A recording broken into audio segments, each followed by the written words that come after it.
ಹೋಜಾ ಪಿಶಾಚಿ ಅಂದರೆ ಬಂದೇ ಗವಾಕ್ಷಿಯಲ್ಲಿ ಅನ್ನೋಂಥ ಮಾತಂತೆ ಕಳೆದ 2 ವರ್ಷಗಳ ಹಿಂದೆ ನಮ್ಮನ್ನು ಬೆಂಬಿಡದೆ ಕಾಡಿರ್ತಕ್ಕಂಥ ಕೊರೋನಾ ಇದೀಗ ಮತ್ತೆ ಬರಲು ಆರಂಭಿಸಿದೆ. ಹೀಗಾಗಿ ಬಳ್ಳಾರಿಯ ಜಿಲ್ಲಾ ಆಸ್ಪತ್ರೆಯಲ್ಲಿ ಎಲ್ಲ ರೀತಿಯ ವ್ಯವಸ್ಥೆಯನ್ನು ಕೂಡ ಇಲ್ಲಿ ಮಾಡಿಕೊಳ್ಳಲಾಗಿದೆ. ತಾವಿಲ್ಲಿ ನನ್ನ ಎಡಬರುತ್ತಿರುವುದು ನಾವೀಗ ಬಳ್ಳಾರಿ ಜಿಲ್ಲಾ ಆಸ್ಪತ್ರೆ ಇರ್ತಕ್ಕಂಥ ICU ವಾರ್ಡಲ್ಲಿ ಇದ್ದೇವೆ. ಸಂಪೂರ್ಣವಾಗಿ ಎಲ್ಲರಿಗೂ ಕೂಡ ಯಾವುದೇ ರೀತಿಯಂಥ ಆತಂಕವಿಲ್ಲದೆ ಇದ್ದರೂ ಕೂಡ ಯಾವುದೇ ಕ್ಷಣದಲ್ಲೂ ಕೊರೋನಾ ಪೇಷಂಟ್ ಬಂದರೂ ಕೂಡ ಅವರಿಗೆ ಬೇಕಾದಂಥ ಎಲ್ಲ ವ್ಯವಸ್ಥೆಯನ್ನು ಕೂಡ ಇಲ್ಲಿ ಮಾಡಿಕೊಳ್ಳಲಾಗಿದೆ. ಸರಿಸುಮಾರಾಗಿ 40ಕ್ಕೂ ಹೆಚ್ಚು ಆಕ್ಸಿಜನ್ ಬೆಡ್ಗಳನ್ನು ಇಲ್ಲಿ ಸಿದ್ಧತೆಯನ್ನು ಮಾಡಿಕೊಳ್ಳಲಾಗಿದ್ದು, ನಾವೀಗ ಇರ್ತಕ್ಕಂಥ ವಾರ್ಡ್ನಲ್ಲಿ 6 ಬೆಡ್ಗಳನ್ನು ಕೂಡ ಇಲ್ಲಿ ನೋಡ್ತಿರ್ಬೋದು. ಪ್ರತಿ ವಾರ್ಡಿಗೂ ಕೂಡ ಪ್ರತಿ ಬೆಡ್ಗೂ ಕೂಡ ಪ್ರತ್ಯೇಕವಾದಂಥ ಆಕ್ಸಿಜನ್ ಫೆಸಿಲಿಟಿಯನ್ನು ಮಾಡುವ ಮೂಲಕ ಬಂದಿರತಕ್ಕಂಥ ರೋಗಿಗಳಿಗೆ ಯಾವುದೇ ರೀತಿಯಂಥ ಆತಂಕ ಆಗಬಾರ್ದು. ಯಾಕಂದರೆ ಮೊದಲನೇ ಮತ್ತು 2ನೇ ಅಲೆಯಲ್ಲಿ ಸಾಕಷ್ಟು ಜನರು ನೊಂದಿದ್ರು, ಬೆಂದಿದ್ರು, ಸಾಕಷ್ಟು ಸಾವು ನೋವುಗಳನ್ನು ಕಂಡಿದ್ದರು. ಹೀಗಾಗಿ ಈ ಬಾರಿ ಅಂಥದ್ದು ಯಾವುದೇ ರೀತಿಯಂಥ ಅಹಿತಕರ ಘಟನೆ ಆಗಬಾರ್ದು ಅನ್ನೋಂಥ ಒಂದು ಉದ್ದೇಶದಿಂದ ಎಲ್ಲ ರೀತಿಯ ವ್ಯವಸ್ಥೆಯನ್ನು ಕೂಡ ಇಲ್ಲಿ ಮಾಡಿಕೊಳ್ಳಲಾಗಿದೆ. ಏನು ಪೇಷಂಟ್ಗಳು ಬರ್ಬೋದು, ಬರದೇ ಇರ್ಬೋದು, ಆದರೆ ಆತಂಕ ಅಂತೂ ಪ್ರತಿಯೊಬ್ಬರಲ್ಲೂ ಕಾಡ್ತಾ ಇದೆ. ಹೀಗಾಗಿ ಆ ರೀತಿಯಂಥ ವಾತಾವರಣಕ್ಕೆ ನಾವೆಲ್ಲ ರೀತಿಯ ಸಿದ್ಧತೆಯನ್ನು ಮಾಡಿಕೊಂಡಿದ್ದೇವೆ ಅನ್ನುತ್ತಿದ್ದಾರೆ ಬಳ್ಳಾರಿ ಇರ್ತಕ್ಕಂಥ ವೈದ್ಯರು.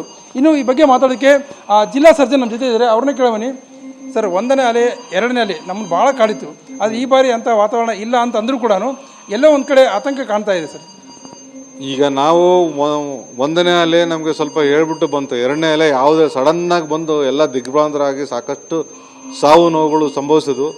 3rd ವೇವಲ್ಲಿ ಅಡ್ಜಸ್ಟ್ ಆಗಿ ಸಾವು ನೋವುಗಳು ಕಡಿಮೆ ಸಂಭವಿಸಿದ್ವು. ನಾವೆಲ್ಲ ಒಂದು ಕಲಿಕೆ ಮಾಡಿಕೊಂಡು 3rd ವೇವಲ್ಲಿ ವ್ಯಾಕ್ಸಿನೇಷನ್ ಆಗಿದ್ದರಿಂದ ಸಾಕಷ್ಟು ಸಾವು ನೋವುಗಳು ಕಡಿಮೆ ಅನ್ಬೋದು. ಸೊ ಈ ಸಾರಿ ಕೂಡ ಈಗ ಆಲ್ರೆಡಿ ಸ್ಟಾರ್ಟ್ ಆಗಿದೆ. 4th ಆ್ಯಂಡ್ 5th ವೇವ್ ಅಂತ ಇದ್ದೀವಿ. ಈಗ ಆಲ್ರೆಡಿ ಕೇರಳದಲ್ಲಿ ಬಂದಿದೆ, ಪ್ಲಸ್ ಆಲ್ರೆಡಿ ವೆಸ್ಟರ್ನ್ ಕಂಟ್ರೀಸಲ್ಲಿ, ಪ್ಲಸ್ ಚೈನಾ, ಸಿಂಗಪುರು ಅಲ್ಲೆಲ್ಲ ಕಡೆ ಹರಡ್ತಾ ಇದೆ. ಸೊ ಯಾವುದೇ ಅದು JN1 ಸ್ಟ್ರೈನ್ ಬರ್ಬೋದು ಅನ್ನೋ ಒಂದು ಕಾರಣದಿಂದ ಸೊ ಸಿವಿಯಾರಿಟಿ ಯಾವ ರೀತಿ ಬರುತ್ತೋ ಇನ್ನೂ ನಮಗೆ ಅಷ್ಟು ಇಲ್ಲ. ಬಟ್ ಆ್ಯಸ್ ಸಚ್ ಎಲ್ಲ ಮೈಲ್ಡರ್ ಫಾರ್ಮ್ ಇರುತ್ತೆ ಅನ್ನೋ ಒಂದು ಇದಿದೆ. ಆದರೂ ಒಂದು 5% ಯಾವ ರೀತಿ ಟರ್ನ್ ಆಗ್ಬೋದು ಅನ್ನೋ ಒಂದು ಉದ್ದೇಶದಿಂದ ಇವತ್ತು ಇಡೀ ಸರ್ಕಾರ ಎಲ್ಲ ಆಸ್ಪತ್ರೆಗಳಲ್ಲಿ ಅದಕ್ಕೆ ಬೇಕಾಗಿರ್ತಕ್ಕಂಥ ಔಷಧೋಪಚಾರಗಳಾಗಲಿ, ಡ್ರಗ್ಸ್ ಆಗಲಿ, ಏನು ಆ್ಯಂಟಿವೈರಲ್ ಡ್ರಗ್ಸ್ ಇವತ್ತು ರೆಮಿಡಿಸಿವಿರ್ ಆಗಲಿ, ಇಲ್ಲಾಂದರೆ ಮೈನ್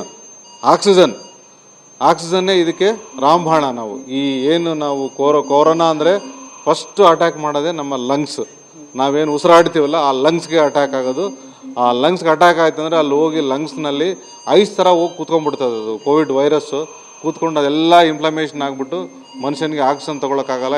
ಇದಕ್ಕಿದ್ದಂಗೆ ಬ್ರೆತ್ಲೆಸ್ ಆಗಿ ಸ್ಯಾಚುರೇಷನ್ ಕಡಿಮೆ ಡ್ರಾಪ್ ಆಗುತ್ತೆ. ಅದಕ್ಕೋಸ್ಕರ ಇವತ್ತು ಅದನ್ನು ಕೊಡೋದಕ್ಕೆ ಆಕ್ಸಿಜನ್ನು, ಸುಮ್ಮನೆ ಆಕ್ಸಿಜನ್ ನಮಗೆ ಏರ್ ಆಕ್ಸಿಜನ್ ಬರುತ್ತೆ, ತುಂಬ ಪ್ರೆಷರ್ ಇರ್ತಕ್ಕಂಥ ಆಕ್ಸಿಜನ್ ಬೇಕಾಗುತ್ತೆ. ಅದಕ್ಕೆ ಇವತ್ತು ವೆಂಟಿಲೇಟರ್ಸು ಸಾಕಷ್ಟು ಪವರ್ಫುಲ್ ಪ್ರೆಷರ್ ಇರ್ತಕ್ಕಂಥ ನಾವು ವೆಂಟಿಲೇಟರ್ಗೆ ಆಕ್ಸಿಜನ್ ಕನೆಕ್ಷನ್ ಕೊಟ್ಟಾಗ ಥ್ರೂ ವೆಂಟಿಲೇಟರಿಂದ ನಮಗೆ ನಾವೇನು ಗಾಳಿ ತೊಗೋತೀವಲ್ಲ, ಸೊ ಏನೇ ಈ ಲಂಗ್ಸಲ್ಲಿ ಎಲ್ಲಿ ಹೋಗಿ ಐಸ್ ಥರ ಎಲ್ಲಿ ಗಡ್ಡೆ ಕಟ್ಟುತ್ತೆ ಅಲ್ಲಿ ಪ್ರೆಷರ್ ಹಾಕಿಬಿಟ್ಟು ಅದನ್ನು ಕ್ಲಿಯರ್ ಮಾಡಿ ನಮಗೆ ಮನುಷ್ಯನಿಗೆ ಲಂಗ್ಸ್ಗೆ ಆಕ್ಸಿಜನ್ ಕೊರತೆ ಇಲ್ಲದಂಗೆ ಮಾಡುತ್ತೆ.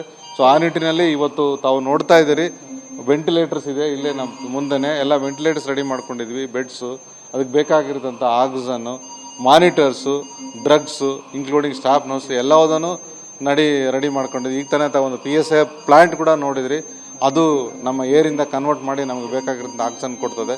ಸೊ ಇದಕ್ಕೆ ಯಾರು ಆತಂಕ ಪಡದೆ ನಾವೆಲ್ಲರೂ ಸನ್ನದ್ಧವಾಗಿದ್ದೀವಿ ಅಂತ ಹೇಳ್ತಾ, ಪೇಷಂಟ್, ರೋಗಿಗಳು ಮತ್ತು ಪಬ್ಲಿಕ್ಕು ಇದು ಏನು ಮುನ್ನೆಚ್ಚರಿಕೆ ಕ್ರಮ ಮುಂಚೆ ಯಾವ ತಗೋತೋ ಅದೇ ಥರ ಮುನ್ನೆಚ್ಚರಿಕೆ ತೊಗೊಂಡು ಆತಂಕ ಪಡದೇ ಇರಬೇಕಂತ ನಾನು ಹೇಳ್ತಕ್ಕೆ ಇಷ್ಟಪಡ್ತೀನಿ.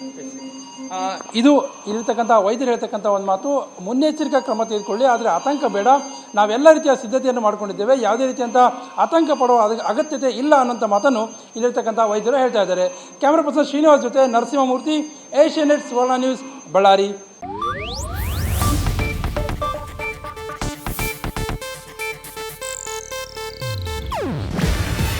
ಇದು ಏಷ್ಯಾನೆಟ್ ನ್ಯೂಸ್ ನೆಟ್ವರ್ಕ್ ಪ್ರಸ್ತುತಿ. ನೀವು ನೋಡ್ತಿದ್ದೀರಾ ಏಷ್ಯಾನೆಟ್ ಸುವರ್ಣ ನ್ಯೂಸ್.